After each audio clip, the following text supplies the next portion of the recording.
Somebody call 911.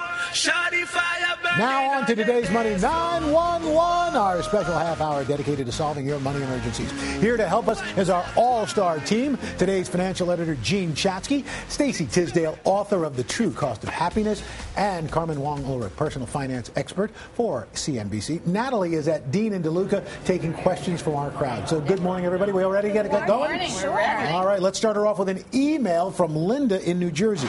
She writes, I have a guaranteed for life income annuity with a company. I tried to break the contract because I'm about to lose my house. If I'm receiving $500 a month, why can't they do 5 years ahead and try to help me?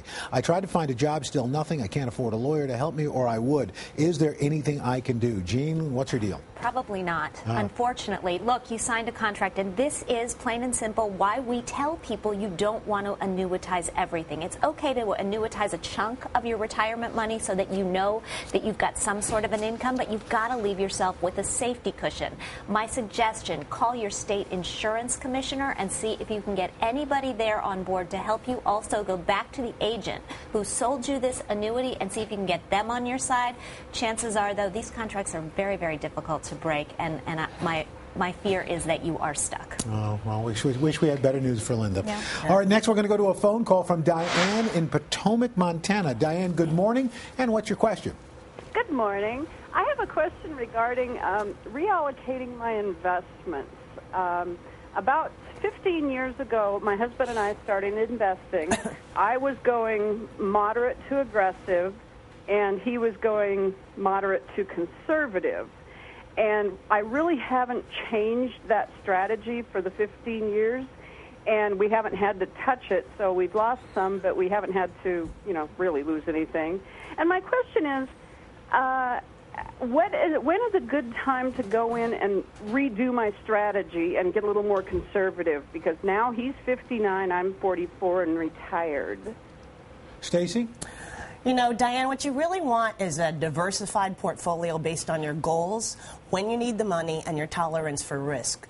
Let's just use as a general rule of thumb, it can be a bit controversial, that a balanced portfolio has about 60% in stocks, 30% in bonds, and 10% in cash, money market CDs.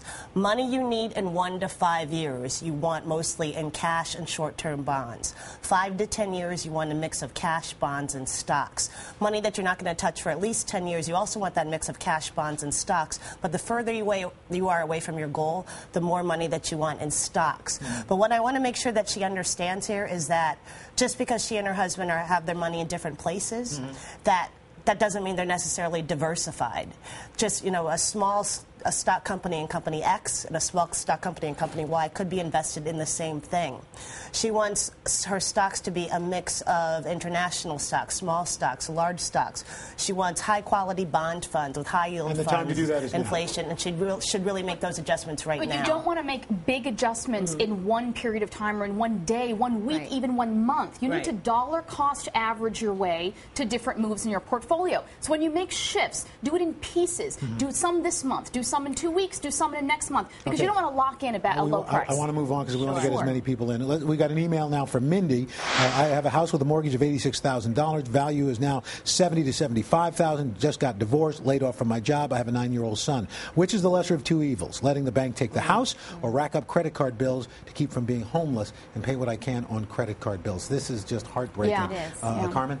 Yeah, I mean, Mindy, here's the thing. What I really like about Mindy is she's doing what I do, which is catastrophizing. You have to think about your worst case scenario when big things happen to you, like getting laid off. So that's exactly what she's doing. She's saying, how should I save the house? Should I go into credit card debt? Here's what she needs to do, Mindy. You got to do a bunch of things all at once. You need to contact your lender, see if they can help you, see if they can adjust your loan, make some modifications. If they can't, go to HUD. Don't wait for their answer. Go to HUD.gov as well. Get a nonprofit housing counselor to work with you, to get on board with you, and make sure that you can manage all these changes. You can also go to nfcc.org if you get into credit card trouble. Get a nonprofit credit counselor. You need folks to help you and also reassess how long is it going to take you to get a new job? Are you really going to lose the house? Are you really going to have to get into credit card debt? Keep looking for a job and keep monitoring all of these situations so that you can have help on your side, so hopefully you can be scot-free. So a lot of things she's got to do, but do them all in parallel tracks at the same time. All right. Stand by. We're going to get some more questions. We got Natalie across the street, Dean and DeLuca. We're back with more of today's Money 911 answers for your money worries. Our all-star Kaching team is Jean Chatzky, today's financial editor Stacey Tisdale, and author of The True Cost of Happiness, and Carmen Wong-Ulrich, a personal finance expert for CNBC. Got Natalie across the street with questions from the crowd. Natalie, take it away. That's right. We have Pat here. She's from Tampa, and you have a question about your 401k. I do. If you find yourself unemployed and you want to cash in your 401k to pay off your debt, what kind of penalties would you incur?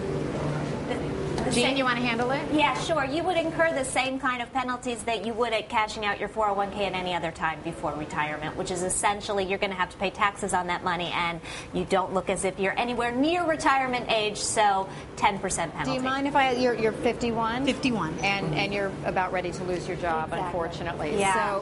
So what would you advise her, Jean, if she is in a pickle, she needs to get to access to this money? If you need to get access to that money, you want to figure out how small a slice you could actually cash out to keep you going. But before you do that, take a really close look at your budget and start trimming everything else. And as Carmen was saying before, talk to your lenders, talk to your credit card companies to see if you can reduce the other payments that you have to deal with every single month. Great. Thank you. Sure. All right. Good luck, Pat. And we now have a question on the phone. Here's Christina. She's coming to us from Arizona. Christina, good morning, and your question. Good morning.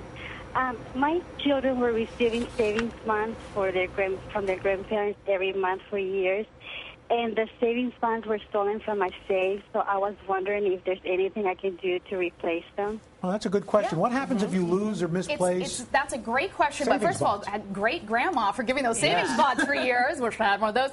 Here's what you need to do. Go to treasurydirect.gov, and there's a form there, Form 1048, and you just download that, and you fill out the information. There as much information as you can, including your kid's name, social security numbers, all that information, and it's basically a claim form for lost, destroyed, or stolen savings bonds. Now, the more information you have, the quicker you're going to get these savings bonds and the money back. So if your grandparents, if they have the serial number, if they somehow wrote it down somewhere or they kept track of that, that means you can get the money back in a couple weeks. But if they don't have a serial number, it is a whole investigative process, so it could take months. But don't worry, they will track them down and they will find them. Exactly, replace them. Good to know. And people who haven't lost their savings bond, that's a great example. Write down those serial numbers. Keep at least an make inventory. photocopies of it. Exactly, Yeah, in case that happens. Okay, we've got an email from Victoria in Orlando, Florida. She writes, I filed for bankruptcy 6 years ago, found out that my mortgage was not reaffirmed. What does that mean for me now? Some have told me that means I don't have to pay for my house. I'm okay. Others have recommended going back to court and have it done. So, Stacey, what does this mean?